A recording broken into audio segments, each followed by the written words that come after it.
Welcome to Flash TV, where we invite members of the community to celebrate and participate in the vibrant programs and services offered in our town. I'm your host, Anna Milan, and I'm thrilled to be with you today, entering the best month on Cape, September.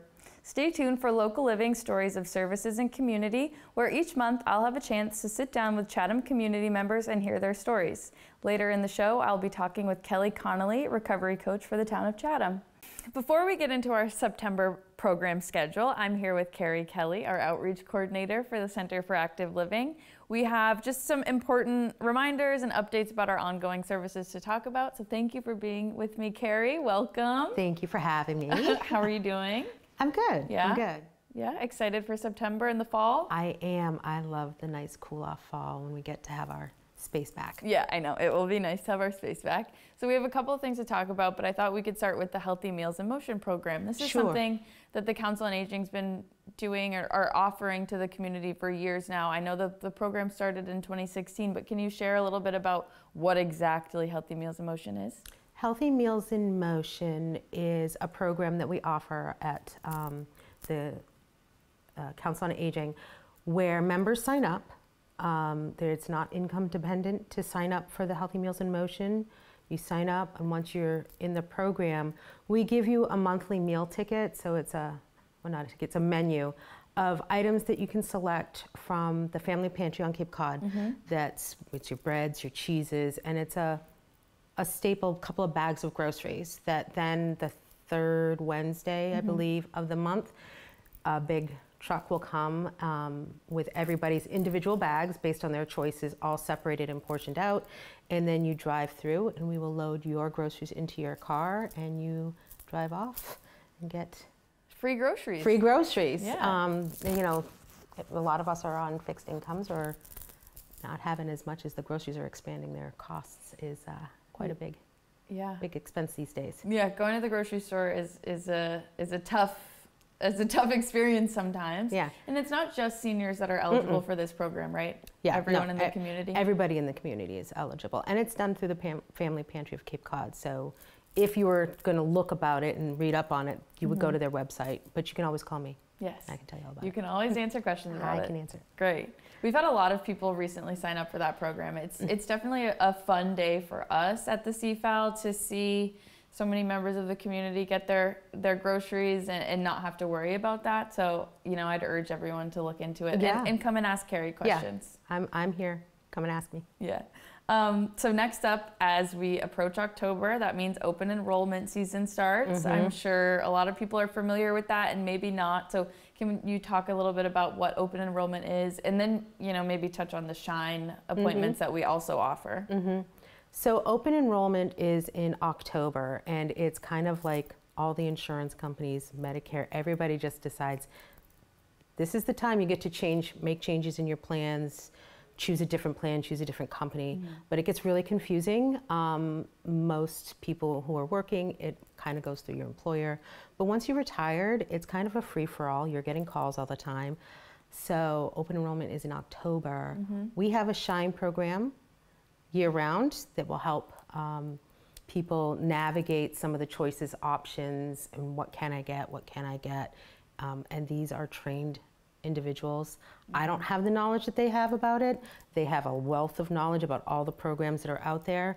So you can always make an appointment with them, but come October, when those plans change over and making those decisions, you want to make sure that you're getting an informed decision for the insurance because you'll be kind of locked in for the year on that choice. Yeah. So that starts, what is it, October 15th is when open enrollment opens. And that is when our Shine counselors will be at the Center for Active Living Monday through Friday. I think 9 to 3. I'm pretty sure they're there all day, every day, answering your questions. So give us a call and sign up and get ready for that. Get ready for that. And anytime you have a question, just call. We'll direct you to we don't have the answers, we'll direct you to the person that does. Exactly. And then the last upcoming important outreach kind of program and service that we're entering the season of is the Fuel Assistance Program. So can you talk a little bit about that and kind of details for the community that they might need? So the Fuel Assistance starts also the beginning of October. And that is income dependent, so there is a limit on your income to qualify, but they will help either offset or pay in full your heating costs for this coming winter. So that would be the winter of 24 into 25. It's kind of a lengthy process, requires a lot of paperwork and documentation. And so that starts October. You can come in and ask questions about those guidelines and whether you can qualify. And then come October, when the paperwork comes, because they don't mail it out until it's time, we can make appointments to have you come in and fill out the paperwork to get you enrolled if you qualify. It is lengthy. It is very paper driven, so it takes some time. So be patient. They don't call you, they mail you. So, you know, the sooner that you can get it rolling, the better. The heating companies all are aware of the program. So when you say, hey, I'm working with, you know, the fuel assistance program, they understand that it's a lengthy process. Great.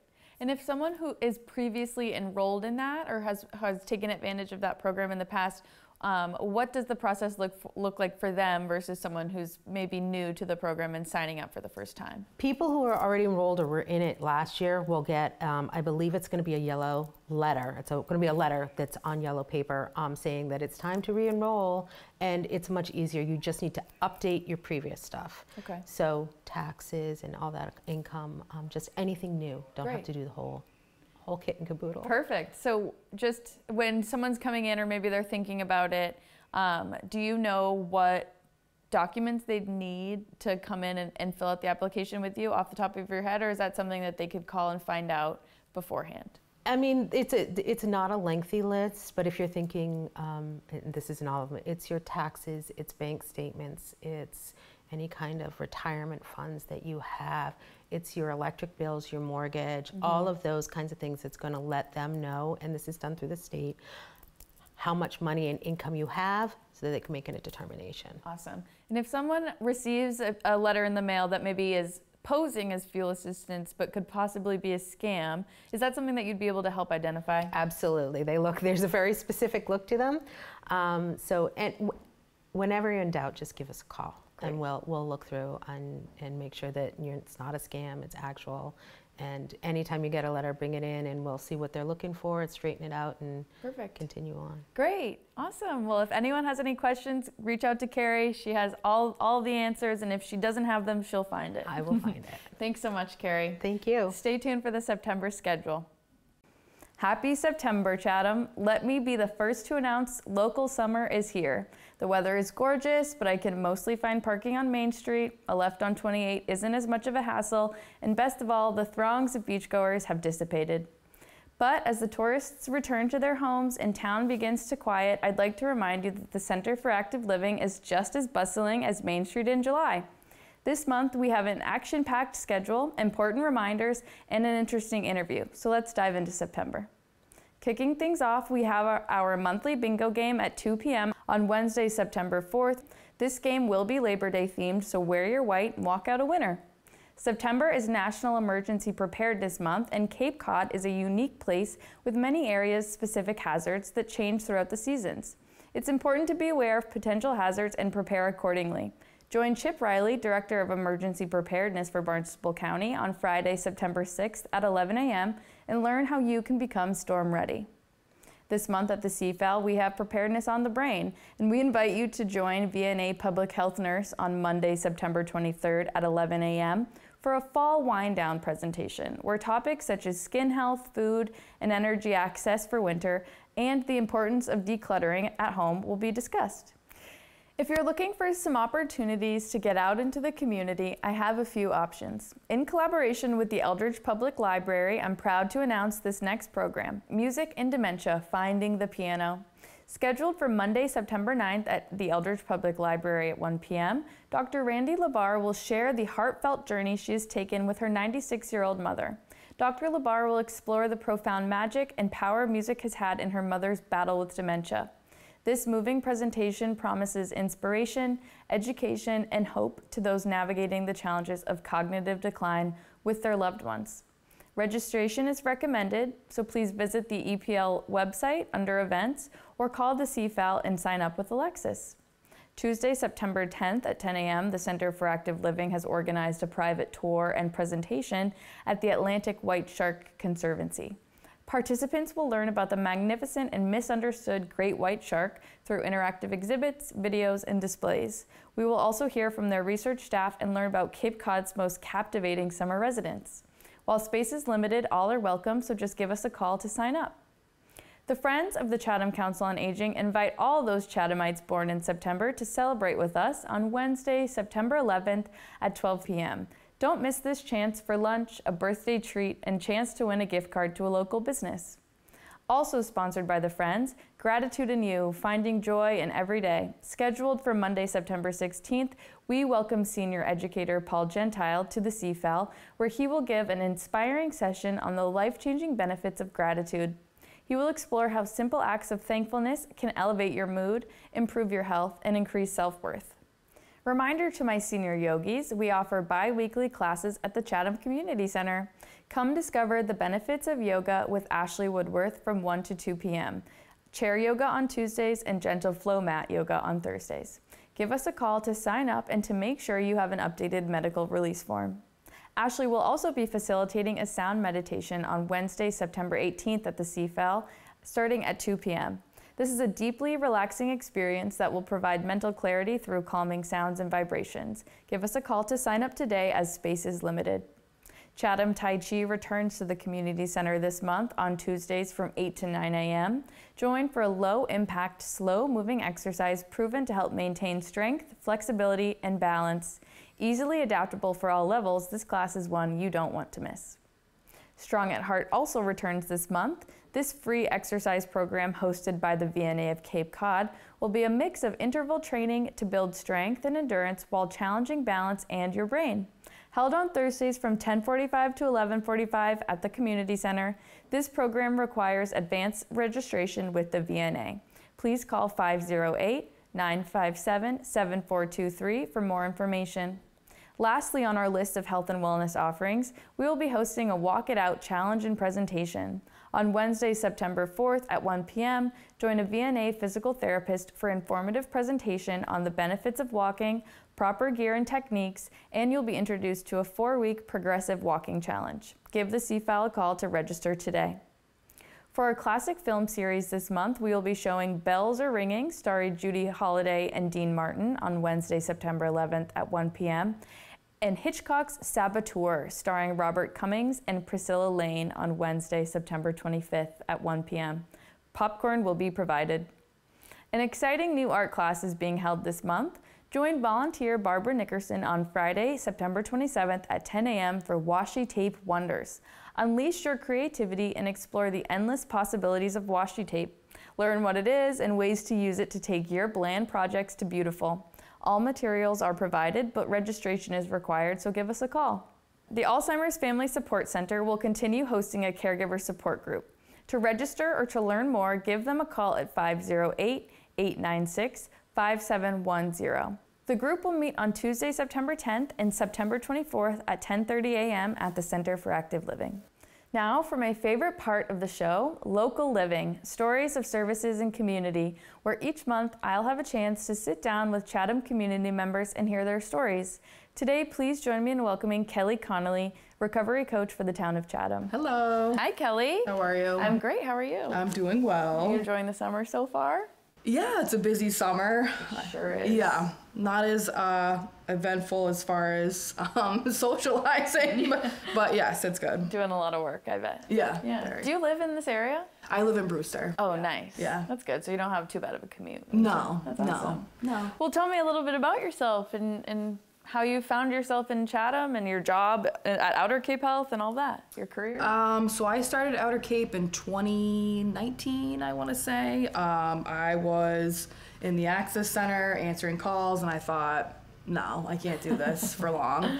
And then I kind of went and did new patient stuff, and then I became a behavioral health coordinator, and then I really started talking with patients more. And for me personally, I've been in recovery for a long time.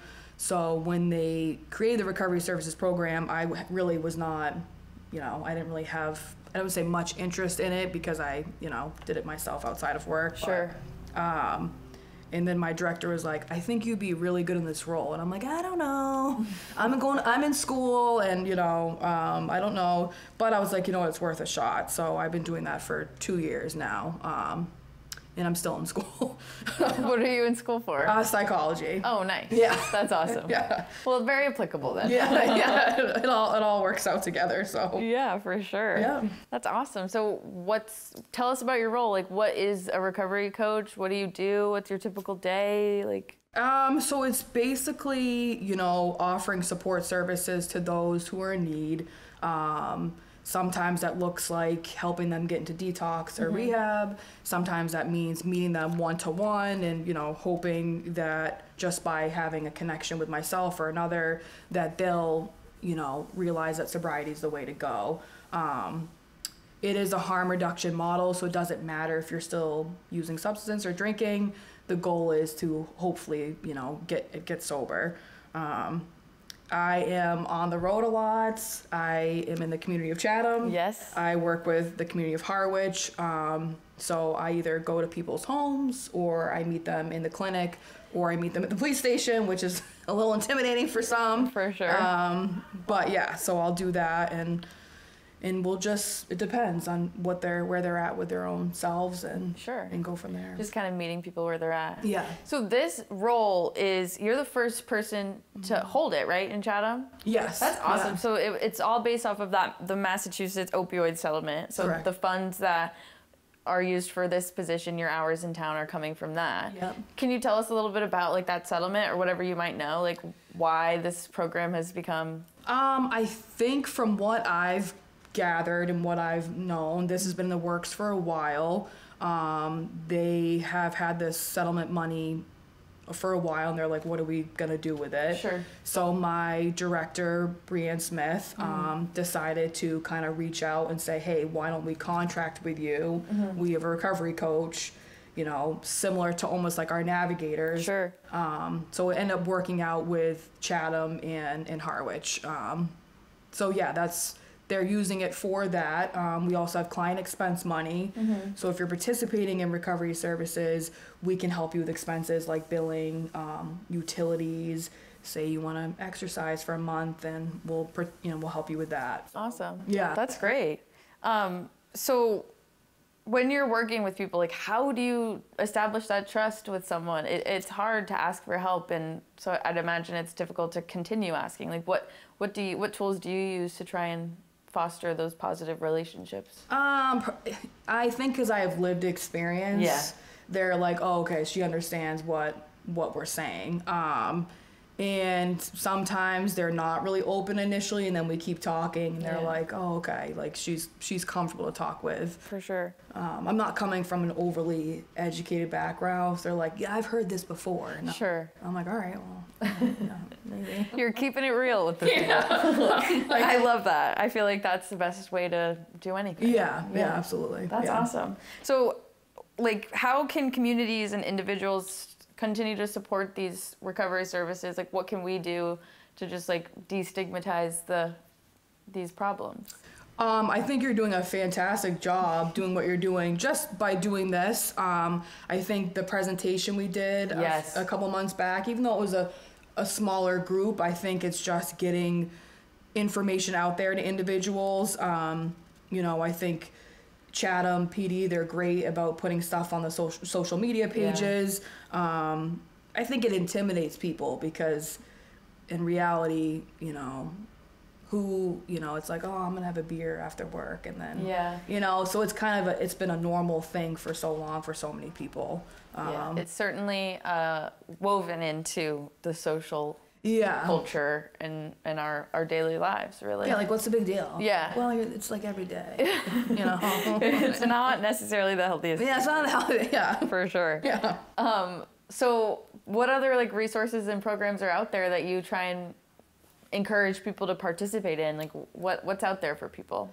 So I run my own recovery group Mondays at 4 in Harwich. There's groups all over, AA meetings. Again, some people don't prefer AA.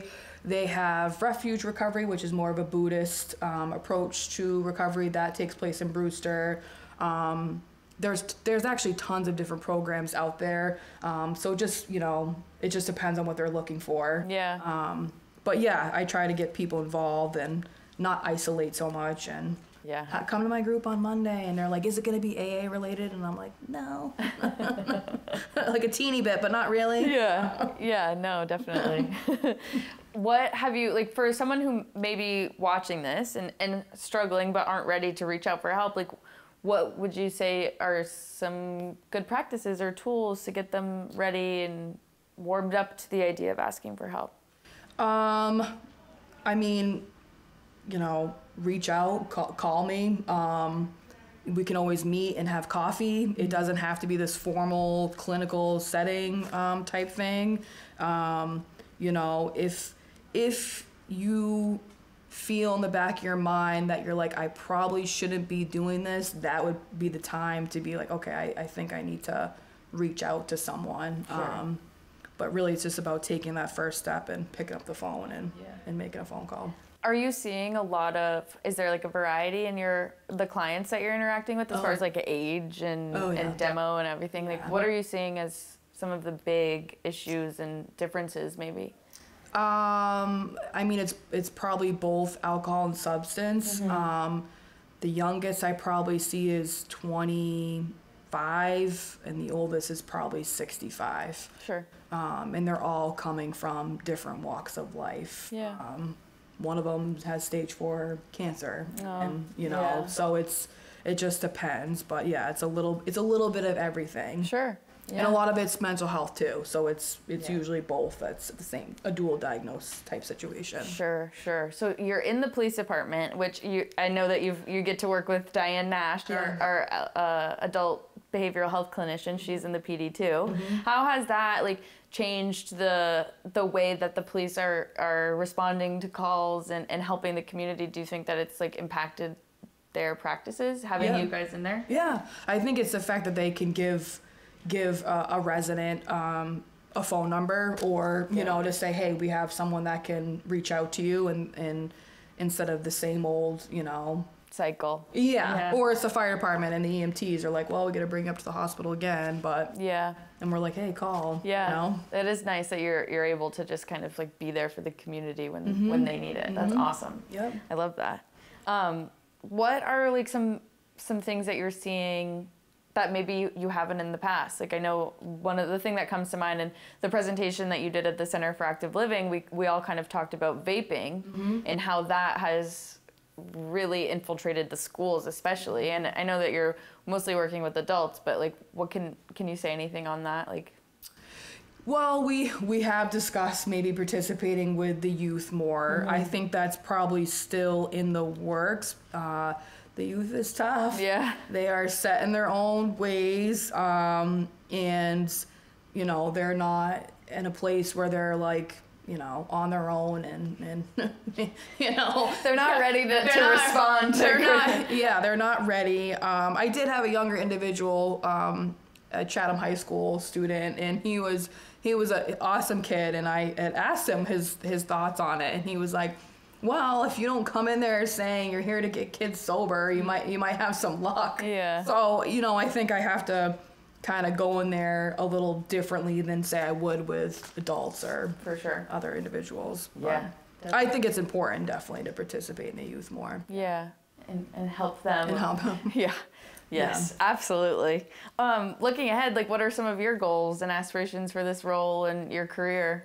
I'm still in school. I want to just continue, moving up and hopefully have a license one of these days to maybe not just deal with substance, but also be able to help with mental health. Yeah, for sure. I mean, I grew up in kind of a similar background, so I'm like, all right. Yeah. Where did you grow up? Are you from the Cape? I'm from the Cape, yep.